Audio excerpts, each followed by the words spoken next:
Oh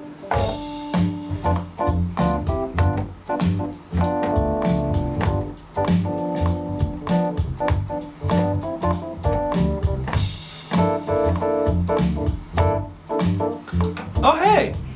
I didn't see you there. Glad you could stop by. Today, we're gonna focus a little bit more music production. I know you like that cheesy introduction, by the way. So check this out. We are going to learn how to do a funky blues track. Okay? For some of you, this may be right up your alley. For others, this might be out of your comfort zone, and that's okay. That's what we're here to learn. So when you open up GarageBand or Logic, okay, the first thing you're gonna need is the foundational instruments. So here we have the bass guitar. You can literally choose any type of bass you want. Then I chose a drum set.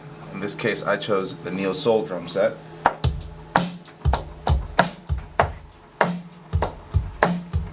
Alright, so the kick is always going to be low C, and then low D is going to be the snare. And then actually, these are all your snares. Then you have your hi-hats, then your toms, then your cymbals. Okay? So, I chose the tempo 98 because I think it's a nice funky tempo. It's kind of like a brisk walk. So, here we go. And make sure you have everything. And I think for this challenge, if you can, I want you to try to do the drums all on one track. Now, if you absolutely must, use two different tracks to record the drums, like the kick and snare one track, and then you know, the hi-hat on another one. I can totally understand that. No worries. But you know, to try to get better, let's see if we can actually start synchronizing our hands to record. So even if it's at a basic level, and what you want to do is you want to subdivide with 8th notes and 16th notes. Maybe start off with 8th notes. So 1, 2, 3, 4, just like that. Okay. Now we're going to add the snare.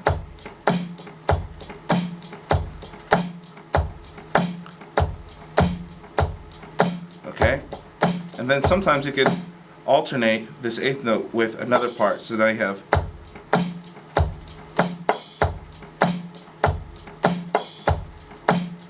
and then fill. Very basic. Then when you do your fills, you can vary it between 8th notes and 16th notes.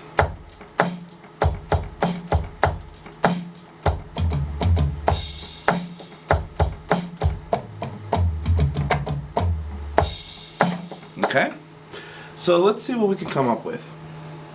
We're going to do a funky blues. So the blues actually most commonly has 12-bar progression. So we are going to do 12 bars. 1, 2, 3, 4.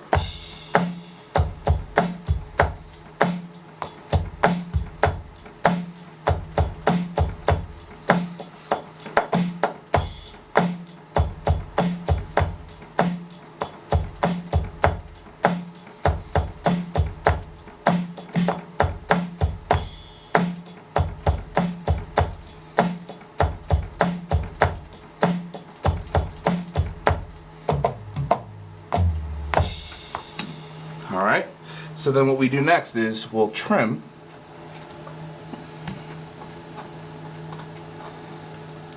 And then maybe what we'll do is we'll loop it a couple times. So we'll just extend that. Yeah.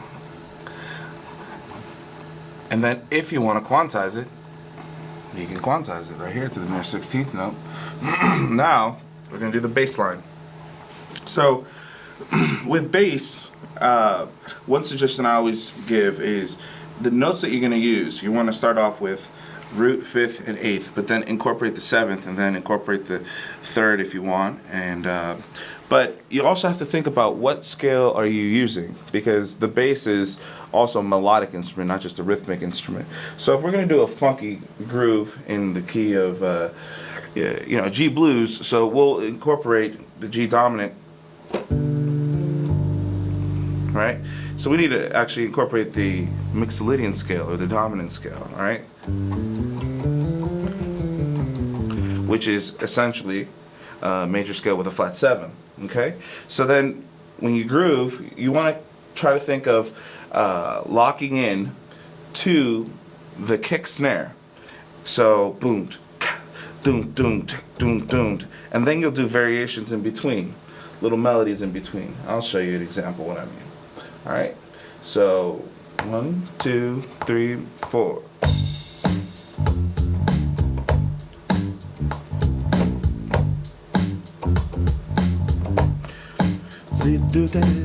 Okay, good. So those are your first 4 measures. Is going to be in G if you're going to do a G blues. So next we're going to do C7. All right, so that was G7. Now we're going to go C7. Okay, so C7 is C major scale with a B flat. All right, and that's only going to be for 2 measures. 2, 3, 4.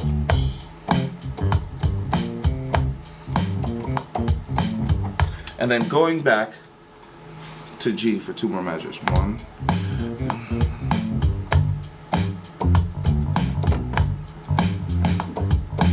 Now we go to that famous climactic part of the blues, which is the D7, the 5th, going to the 4th, and back to the 1. All right? 1, 2. So 1 measure of D, 1 measure of C, then G, D. Okay? And that's it. So now we have the bass line to a 12 measure blues right here. Then we'll loop it a couple times. It's time. As many times as you think you need for your song. The applications of this in applied lessons and music education, I mean, you know, if you're going to teach keyboard, if you're going to teach bass line, you're going to teach all these different things, it's keyboard skills. Why not actually teach them to compose a song along the process? They could take it slower, they can see what the tendencies are, and you know, it would be really beneficial. Then you also have you know, the applications for applied lessons. Applied lessons, you can create play-along tracks, and then if they're going to work on improvisation on the keyboard, I mean, you literally have a play-along, and that's really cool. So the next thing is going to be the keyboard part. So what I would say is have fun, use your ears. And when I say use your ears, it's the general statement, right? You know, you want to use your ears, go with your instinct. Well, it's a little bit more sophisticated than that. What we mean is we have to listen to music. So if you want to learn how to play the blues and play funky blues, you have to listen to funky blues players and actually observe and see what they're playing. So I recommend you to check out some great artists who do this very well. John Mayer, Stevie Wonder, Ed Sheeran. You know, these are great players that do this. You know, Stevie Ray Vaughan, and then notice what they're actually doing. All right. So, but some automatic suggestions is you have the G Mixolydian, which are all the white notes right here, that you can literally play along and go. And usually when you play this, you can on your left hand, you're kind of playing just the root and the 5th, or just the root sometimes. So.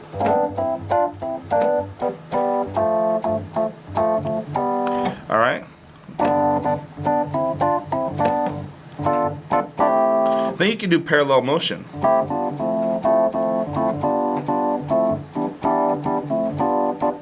All right. So let's fool around with that. And before we do, remember when we talked about C7? All right. Yeah. So the exact same thing.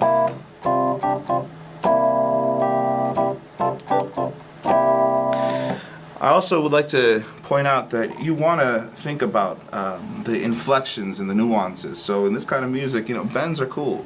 And the way we create the bends, not like this. Well, you could do that as well. But what's really common with keyboard is just a slide from a neighbor tone.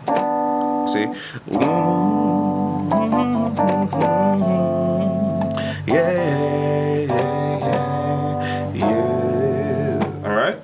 So, here we go. 1, 2, 1, 2, 3.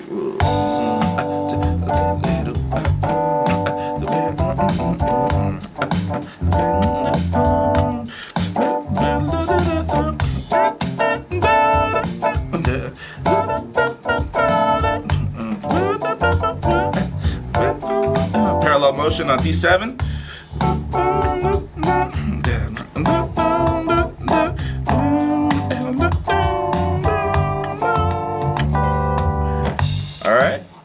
So now you literally can take another chorus and actually you know, add a new section. For the sake of this video, I'm just going to loop it, okay? Now, what I want you to do is, I want you to add some other percussion. What other percussion could we add to this to give it more life, all right? How about just the good old tambourine? 1, 2, 1, 2, 3, 4. Yeah, simple. Yeah, that's it, all right? Now, if you want to incorporate a little bit more of a, you know, the African influence, how about some congas? Obviously the congas are, you know, Cuban, Puerto Rican, Dominican Republic, but it's a modification of the African djembe. And Earth, Wind and Fire, which is a, you know, one of the most renowned funk groups of all time, actually incorporated you know, percussion and all kinds of African percussion into funk, which is now such a prevalent part of making some funky music. So we can actually just go here to coffee shop. All right. Ah, there we go. And the bongos, congas, timbales. We're just gonna stick to congas and bongos. So congas are the big ones and bongos are the little ones. 1, 2, 1, 2, 3.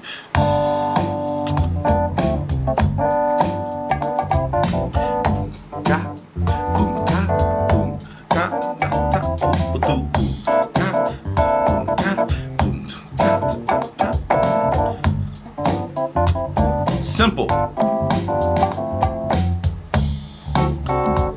Don't try to overdo it.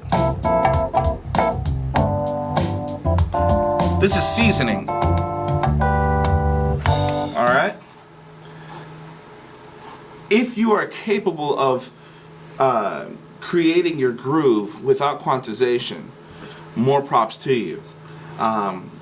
We have to understand that quantization is not something that is necessary all the time. Music, the beauty of music and different types of music is the fact that, you know, there is a level of human error depending on what kind of genre you're playing. It's the flow factor, okay? Now, the only thing that's really needed right now is a melody. But I would encourage you in your song to literally come up with a melody. And what I want you to do is to write lyrics to a blues. Now, the way you actually write lyrics to the blues, you're going to write 2 verses, okay? And your each verse is essentially an AAB form, where you have one sentence and you repeat that sentence, and then you do another sentence that rhymes with the previous sentence. That is considered one verse. So I want you to record your voice and actually sing a verse, then come up with another verse, think of a topic, then improvise for 2 choruses, all right? And the solo that you're going to be doing is, let me see, is going to be using the blues scale, okay? So here we go. Let me just show you real quick what the blues scale is. I'm just going to choose a fun instrument for me. This one is called the scream lead, and it can be found under the leads, under synthesizer. So there's a lot of things that you can do when you improvise. One of the things that I recommend is just starting off with a blues scale. It's sort of like the one-size-fits-all scale. If you're in the key of G, even though you have all these different progressions like C7 and D7 as well, you can literally do just the G blues scale, which is a minor pentatonic with a flat 5th. All right, so 1, minor 3rd, 4th, flat 5, 5, 7, and that's it. So 1, 2, 1, 2, 3, 4.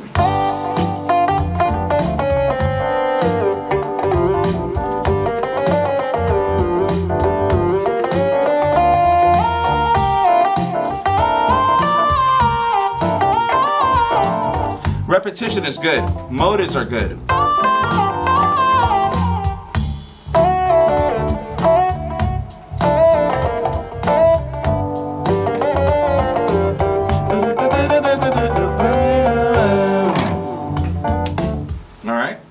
Now, if you want to get a little bit more sophisticated, one of the things you can do in your section of improvisation is actually play the scales that fit within that particular chord. That also works with this music. So you could do the G7, 2, 3, 4, the Mixolydian.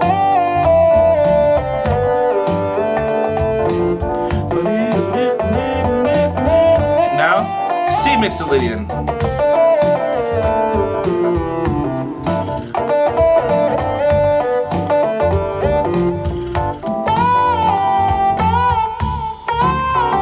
Now, blues.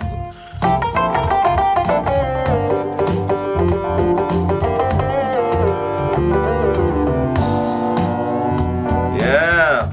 It's one of those phenomenons where the minor third and the major third both function really well with the blues. Alright? So, when you create your own verse, let's say I'm going to talk about parking. You know, parking at a school and you're late to class. You may say, oh, the parking is so bad and I can't find a spot. Okay? Maybe the second stanza, or the second verse is going to be, I hope I'm not too late or else I'll get hot. I know that was cheesy, but this is sort of the idea of what we're talking about. You want to actually record something better than that, okay? But it'll be something like this. Oh, parking's late. Hold on. Let me try that again. Hold on. Oh, 2, 3. The parking is so hard to find a spot. Alright? Then you repeat that verse when you get to the 4 chord. The parking's so hard, it's so hard to find a spot. Okay? Then now you do the second verse. I hope I'm not late, or else I'm gonna get really high. Like hot, like with an attitude, alright? So that's how you do a verse. It's very simple. It's A, B. It's 2 sentences. So I know you can write 2 sentences that rhyme. You just have to think about how you do it, alright? And that's it. So come up with a progression, and come up with your track, alright? And then come up with your first 2 verses. You may want to start off with just 1 chorus of an intro of 12 measures, just kind of grooving. Then doing 2 choruses, all right, of your blues lyrics that is addressing a particular topic. It could be cheesy, it could be comedic, or it could be serious, all right. And then give me 2 choruses minimum of improvisation, and then give me 2 more choruses of new stanzas. All right, so total of 4 stanzas, right, with at least 2 improvisations in between. I'm Dr. Ruiz. Thank you so much, and have fun. Let the creativity begin.